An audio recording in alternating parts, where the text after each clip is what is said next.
नमस्कार दोस्तों, स्वागत है आपका हमारे YouTube चैनल पर।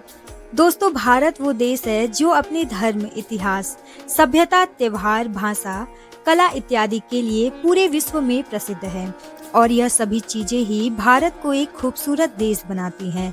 और इसी खूबसूरती में चार चांद लगाते हैं भारत के सांस्कृतिक और धार्मिक मेले, जो कि हर वर्ष एक त्योहार की तरह ही काफी हर्ष और उल्लास और धूमधाम के साथ मनाए जाते हैं। कुंभ मेले में सभी श्रद्धालु पवित्र नदियों में डुबकी लगाते हैं और ऐसा माना जाता है कि ऐसा करने से उनके सभी पाप धुल जाते हैं और साथ ही उनके द्वारा किए गए सभी बुरे कर्मों का प्रायश्चित भी होता है। और इसमें सच्ची श्रद्धा से नहाने वालों को जीवन और मृत्यु के चक्र से मोक्ष की प्राप्ति होता है और इसीलिए यह मेला हिंदुओं के बीच एक मुख्य तीर्थ स्थल और त्योहार के रूप में जाना जाता है।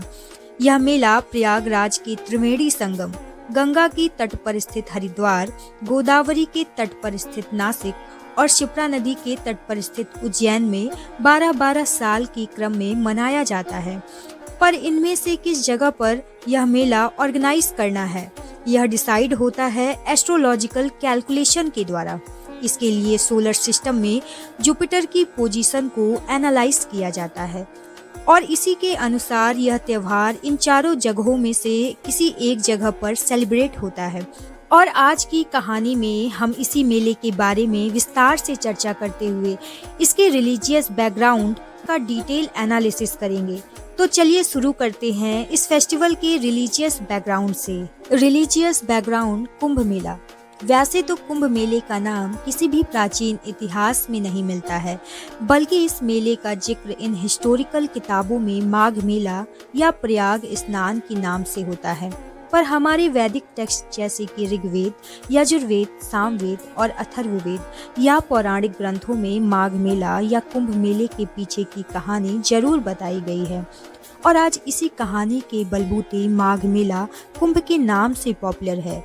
इन पौराणिक किताबों में कुंभ को अमृत से भरे हुए घड़े के रूप में बताया गया है और वहीं दूसरी ओर मेले का वर्णन एक बड़े रिलीजियस गैदरिंग या सेलिब्रेशन के रूप में हुआ है, जिससे कि पूरे शब्द यानी कुंभ मेले का अर्थ निकलता है वह त्योहार जो अमृत से भरे वाटर सोर्स के पास ऑर्गेनाइज किया गया। अब आप यह सोच रहे होंगे कि आखिर अमृत, पानी और सेलिब्रेशन का क्या कनेक्शन है। यह जानने के लिए हमें हिंदू पौराणिक ग्रंथों के एक किस्से को जानना होगा, जिसकी वजह से आदिकाल से लेकर के आज तक कुंभ मेला बड़े ही शानदार तरीके से मनाया जाता है। पौराणिक कथाओं के अनुसार ऐसा माना जाता है कि हिंदू ऋषि दुर्वासा ने सभी देवी देवताओं को श्राप दे दिया था, जिससे कि वह सभी शक्तिहीन हो चुके थे और वह अपने स्वर्गलोक को छोड़कर नीचे धरती पर एक आम इंसान की तरह रहने लगे थे। दूसरी ओर उनकी स्वर्गलोक पर राक्षस कब्जा करके पूरी सृष्टि का विनाश कर रहे थे। देवता राक्षसों के सामने काफी कमजोर हो चुके थे और वो किसी भी हाल में उन्हें हरा नहीं सकते थे। ऐसा देखते हुए गुरु ब्रह्मा ने देवताओं को एक सुझाव दिया कि अगर आप वह अमृत का रसपान कर लेते हैं तो उनकी खोई हुई शक्तियां वापस आ जाएंगी। वह राक्षसों को हराकर अपने स्वर्ग लोक पर वापस कब्जा कर सकेंगे। पर ऐसा करने में एक दुविधा थी, क्योंकि वह अमृत स्वर्ग लोक में ही मौजूद था और उसे पाने के लिए देवताओं को राक्षसों की मदद लेनी पड़ती। ब्रह्मा जी के सुझाव को मान सभी देवी देवताओं ने राक्षसों से मदद मांगी और उसके बदले में उन्हें आधा अमृत देने का वादा किया।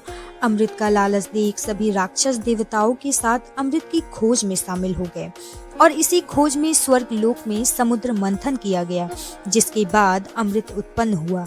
लेकिन जैसे ही अमृत से भरा कलश मिला, देवता और राक्षस दोनों ही उसे पूरा का पूरा हड़पना चाहते थे और इसके बाद देवता राक्षसों की आंख में धूल झोंककर अमृत पर कब्जा पाने में सफल हुए और वो अमृत लेकर के दौड़ पड़े।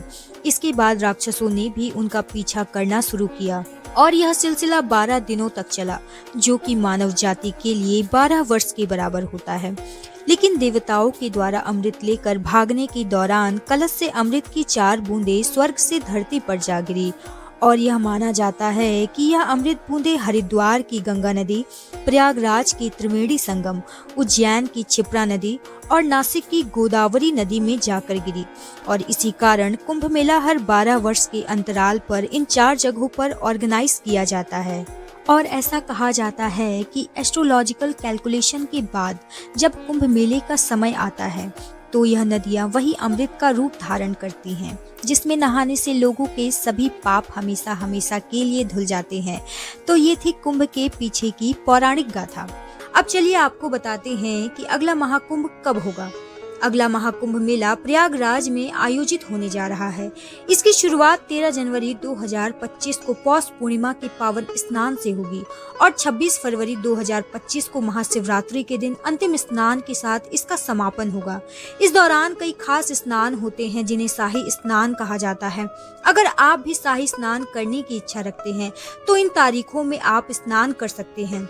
14 जनवरी 2025 मकर संक्रांति के दिन, 29 जनवरी 2025 मौनी अमावस्या के दिन, 3 फरवरी 2025 बसंत पंचमी के दिन, 12 फरवरी 2025 माघी पूर्णिमा के दिन, 26 फरवरी 2025 महाशिवरात्रि के दिन।